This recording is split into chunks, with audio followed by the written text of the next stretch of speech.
TV serial Anupama में ए दिन जबरदस्त ड्रामा चलताटे। सीरियल में अनुपमा आद्या तक पहुंच गई बाली। बीते एपिसोड में देखे के मिलल रहल कि अनुपमा मेघा के घर तक पहुंच जातली और उनके वहां आद्या का लेटर मिलता जेके पढ़ के अनुपमा फूट फूट के रोवे लागतली और आखिर में वो आद्या से मिल जातली। दूसरी तरफ मीनू के देखे वाला लड़का शाह हाउस में आवत ना, लेकिन वो जब वनराज नहीं कर रहत। ऐसे में बड़े भाई के तौर पर तोशु लड़का वाले के साथ बैठा था ना।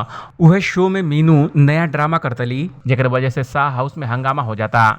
टीवी सीरियल अनुपमा में देखे के मिली कि अनुपमा मेघा को पागलपन अपनी आंखों से देख लेतली। मेघा अपने पति के बार बार बोलतली कि वो प्रिया के कहीं जाए नहीं दिया। ये दौरान मेघा का पति खूब समझाओ तो ना, लेकिन मेघा कुछ नहीं समझत। ये सब देख के अनुपमा सब कुछ समझ जातली। दूसरी तरफ मीनू लड़का वाले से मुलाकात करतली और उनसे बात भी करतली। ये दौरान वो साफ कर देतली कि वो इंडिया छोड़ के कहीं नहीं जाइ। इतना ही नहीं, मीनू लड़के वाले के सामने बोल देली कि वो यहाँ रह के गरीब लोग को मदद कर चाहतली और उनका हॉस्पिटल अमीर लोगों खातिर बाटे। मीनू शादी के लिए मना कर देतली और फिर शाह हाउस के सामने ही सागर के लिए अपन प्यार जाहिर करतली। सीरियल में आगे देखे के मिली कि अनुपमा मेघा का सब बात सुन के घरे आ जाली, लेकिन वो आद्या के कृष्ण मंदिर में आवे खातिर कहली।